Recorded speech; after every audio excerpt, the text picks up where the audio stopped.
Imagine this. You love someone, not just casually, but deeply. You wake up thinking about them. You check your phone hoping it's them. Their happiness affects your mood. Their presence feels like peace. Now imagine this. They come to you one day and say, "I love you, but I also love someone else." Not instead of you, not because you're not enough, but alongside you. Pause for a second. What do you feel? Is it calm, understanding, acceptance, or is it something else? A tight feeling in your chest, a sudden silence in your mind. Questions you didn't expect to ask. Why them? Am I not enough? Am I about to lose this?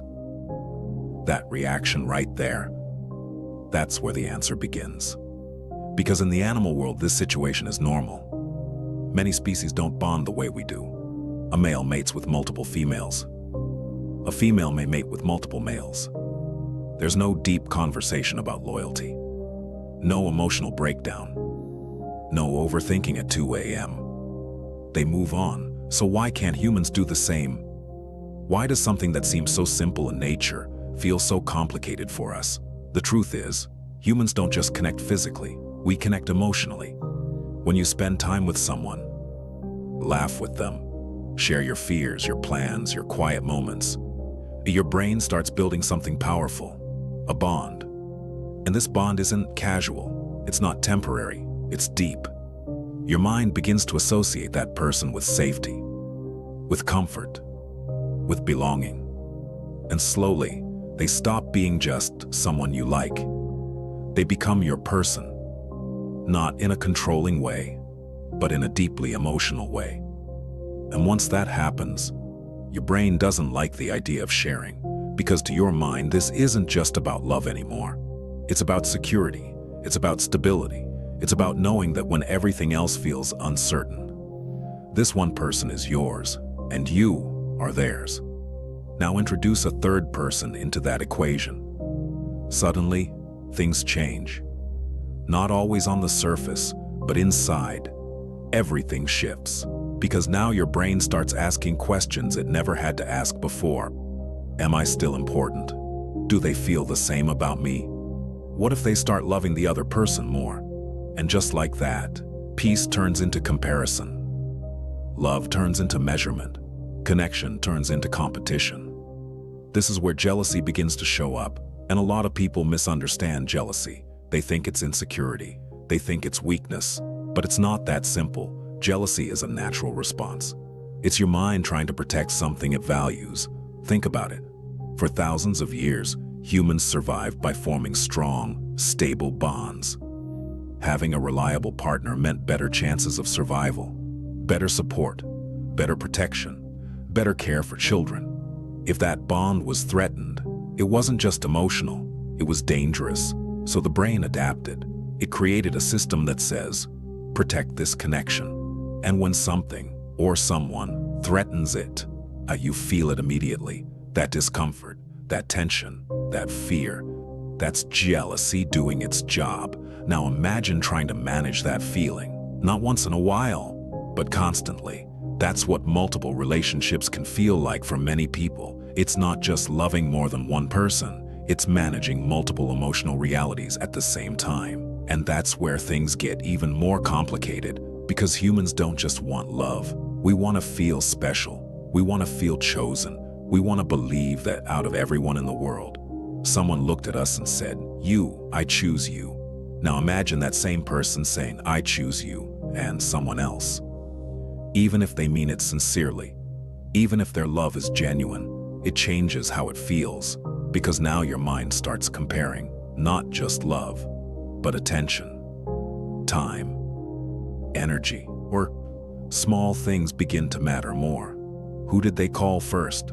Who did they spend more time with? Who made them laugh more today? And without even realizing it, you're no longer just in a relationship, you're in a silent competition, and competition is exhausting. It drains the very thing that made the connection feel good in the first place. Now add society into all of this. From a young age, most people are taught a certain idea of love. One person, one partner, one relationship. Movies show it, stories repeated, families expected. You grow up believing that love looks a certain way, so when something challenges that idea, it doesn't just feel different. It feels wrong, even if logically you try to understand it. Emotionally, it can still feel uncomfortable, and then there's responsibility. Relationships aren't just about feelings. They involve time, energy, commitment. Now imagine splitting all of that between multiple people. Being present for one person is already a challenge sometimes. Now multiply that.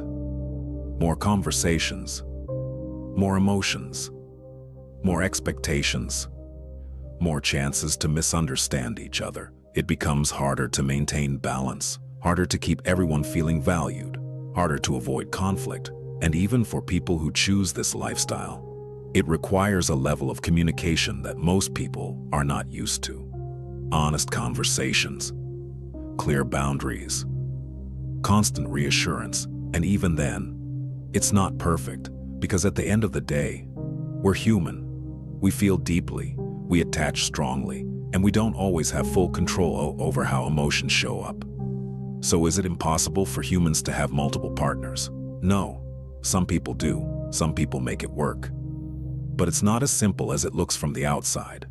It's not just about loving more people. It's about handling more emotions, more complexity, more vulnerability. And for most people, that weight becomes too much. So they choose something simpler.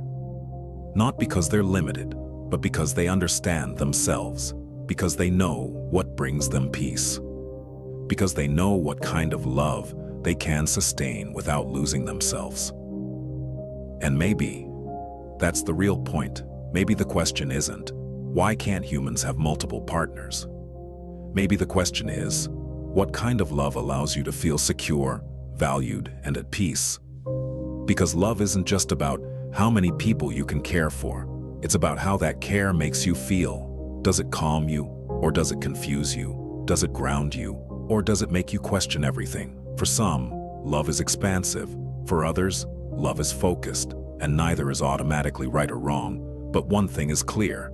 Human love is not simple. It's layered, it's emotional, it's deeply personal. And that's exactly why it's not easy to share, because when something becomes that meaningful, that important, that central to who you are, you don't just want a piece of it, you want to feel like it's truly yours. And maybe that desire to be chosen is what makes human love so powerful in the first place. And if this made you think, even just a little differently, hit like. If you enjoy content that makes you question things most people never stop to examine, subscribe. And if you know someone who's been struggling to understand love, relationships, or even themselves, share this with them. Because sometimes one perspective can change everything.